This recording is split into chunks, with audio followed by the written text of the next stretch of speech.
Panoorin ninyo ito. I don't know bakit kami nandito sa dulo nito. Hindi ko alam baka meron. Hindi ko alam na meron palang. Oh my God! Oh my God! May nakaputok! Oh my God!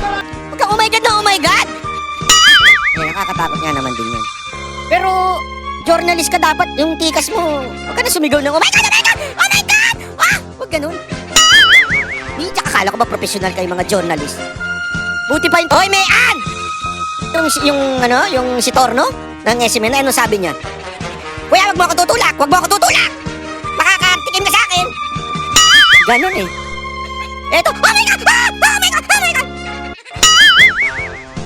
Ingat kayo! Ingat kayo, Mayan! Sabi ka muna, Mayan! Oh my God! Nagkaputukan sa second floor ng... TV News 5, palitan niyo si Mayan. Hindi pala kaya ng gulo. Natakaranta. Sabihin ba naman ni Mayan? Ewan ko, halata kayo eh. Hindi ko alam kung bobo kayo sa barel. O talagang tanga lang kayo, o baka talagang yun ang instruction sa inyo. Pero, eto, kahit nga nung pinagkakakunik-kunik ko na yung mga nangyari, lahat ng media sabay-sabay na nagsabi during that live na nagpaputok yung Osaa. Una nagpaputok. Yung mga Osaa, pag titingnan ninyo, nasa loob ng building. Kung nagpaputok yan, sobrang lakas niyan. Ang ingay niyan.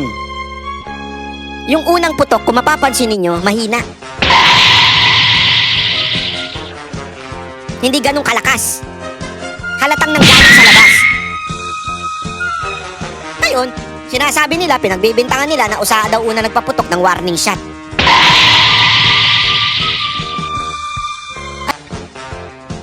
Ganito. Oh. Given.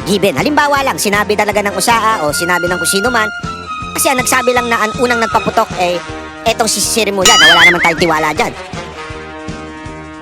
Diba? Pero, ngayon pa man, how can you say, eto pagputok na pagputok. Narinig ko yung mga media, kasama na si Mayan ng News 5, sabi, nagpaputok ang Osaa. Una nagpaputok ang Osaa. Sabi ko, paano mo ka nakita? Nakita mo, naka-live siya eh. Wala ka makikitang apoy na lumabas dun sa barel, o umusok, o pumutok, kasi ganun usually yun eh. Diba? Malalaman mo kung doon nagpaputok, wala eh. Ganyang kakupal yung mga kamera na yan eh. Mantakin mo nagpuputo ka na sa loob, biglang dinala yung impeachment. Sa dami-dami ng pagkakataon. Diba? Bakit yan nyo dadalhin yung article impeachment? Anong drama yan, kamera? Sobrang drama ninyo. Sasabay pa talaga kayo. Yung bida-bida ba? Ay, alika, ipasok. Nagpuputukan sila, ipasok natin yung article of impeachment. Hindi, alam mo ma'am, Senator Pia Cayetano, ang bastos niyan eh. Ipatawag nyo. Ipahiring ninyo, tapos pagka hindi pumunta yung contempt nyo. Ewan ko kasi bakit hindi nyo ginagawa yan. Dapat asap na yan, bukas din eh. Ngayon ding araw na to. Ngayon ding araw na to, ipatawag nyo. Pag hindi pumunta, contempt nyo na. Ganun lang eh. Magantay na naman tayo, nalusubin na naman kayo, bastusin na naman kayo. Magagalit talaga ako eh.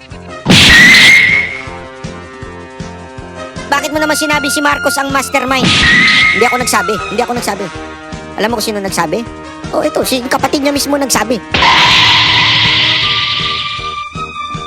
Kapatid niya nagsabi na si BBM mismo ang may kagagawan ng paglusob sa Senado.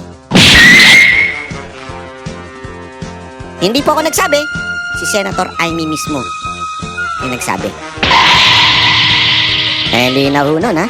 Ang sabi niya dito, ang update daw, at yun ang pinalalabas ngayon sa mainstream media ng mga kupal na mga dilawan at mga pinklawan na mga analyst nila. At syempre, kasangkot dito yung mga bayarang media na kesyo gawa-gawa lang daw to.